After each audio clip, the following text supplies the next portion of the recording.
as coisas que acontecem lá são muito pessoais. Até porque eu não vi a história inteira, por isso que eu quero voltar. Perfeito. Porque agora eu vou seguir outros personagens. Pode ter outro ponto de vista. Outra Eu achei experiência. essa ideia muito foda, muito foda.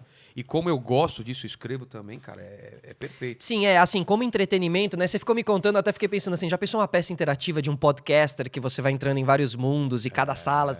Enfim, assim, a interatividade de uma peça, né? Eu acho que o Sleep No More conseguiu, acima de tudo, uma peça que é vertical, uma peça que você sobe andares, né? Lembra um pouco a Disney com aqueles brinquedos...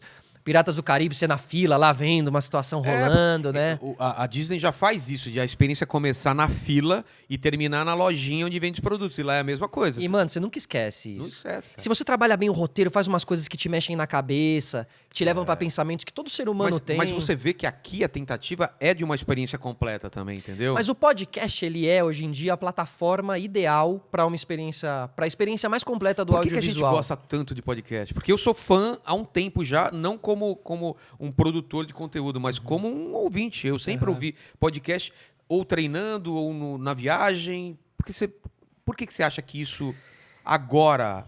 Porque a rádio meio que tinha esse papel e morreu, né? É completamente diferente, né? Eu acho que a gente não pode comparar o podcast com a rádio no sentido de que assim, é a nova era do áudio, né? Isso é fato. A gente teve a primeira era de ouro do áudio, a nova era de ouro, né? A gente teve a primeira era de ouro do rádio ali, quando a Hebe fazia suas telenovelas ao vivo com Lima Duarte, antes de serem todos contratados para Tupi, a TV começar e tal.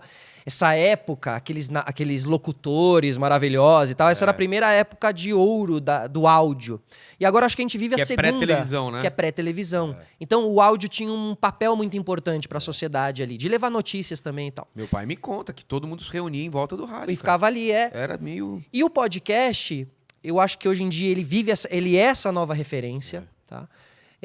Mas eu acho que, claro, o grande diferencial entre a rádio e o podcast é que a rádio hoje em dia virou uma coisa muito picotada, muito videoclíptica.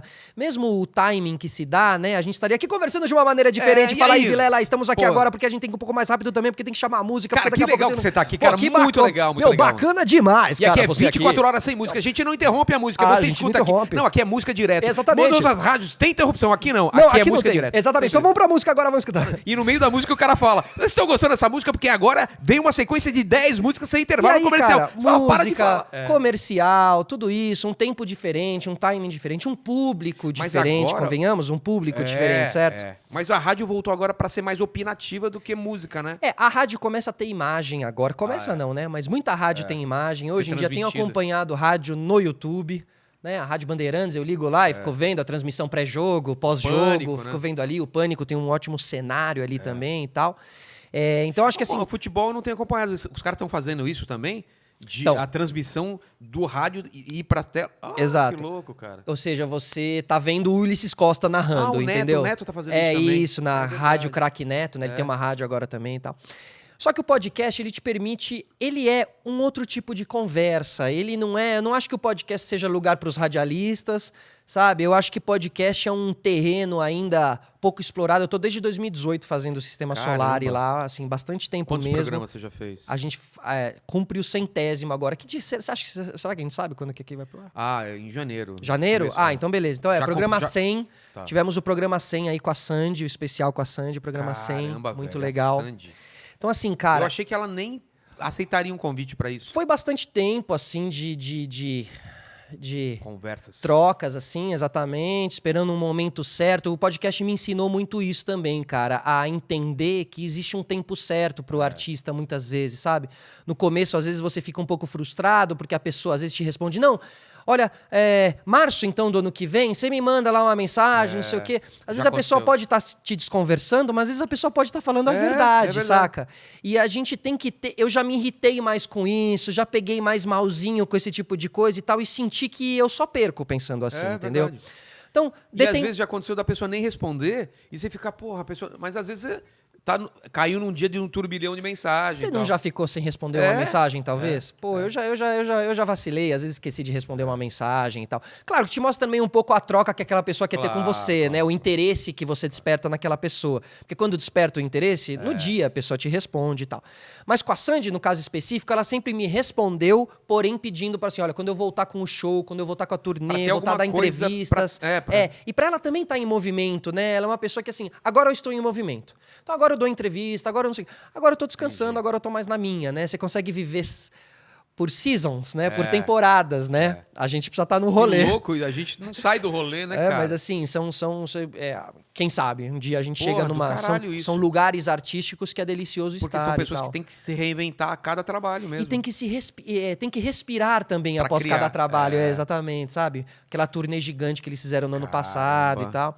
E assim, cara, no podcast também ele veio me ensinando assim a trabalhar mais as relações, né? A Sandy é uma pessoa que eu conheço há muitos anos, desde a MTV, 15 anos aí de amizade e tal, de frequentar mesmo a casa deles, assim. Ah, é de frequentar a casa? Sim. Ah, então é mais fácil, realmente. Vai estar num ambiente um pouco mais... Mas sabe, ela é justamente aquela pessoa que por mais que você tenha ali, você espera mais. Eu fiquei esperando o projeto caminhar um pouco mais. Claro. Saca? Eu acho que eu passei a ter uma maturidade até mais do convite mesmo, assim. Não só porque eu conheço aquela pessoa que eu já devo convidá-la. Deixa eu esperar um pouco mais, pegar um ritmo maior.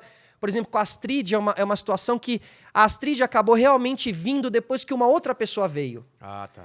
Porque tem um pessoal que espera, né? Vamos ver realmente. Aí ela vê, ela fala, poxa, que conversa legal. Às vezes ela é impactada por um conteúdo teu, sabe? Poxa, que pergunta boa que o Vilela fez ali, que legal. Pô, daria uma entrevista pra ele, acho que ia ser da hora também. Porque tem gente que às vezes acha que você só quer pegar algum ganchinho pra fazer um bait, né?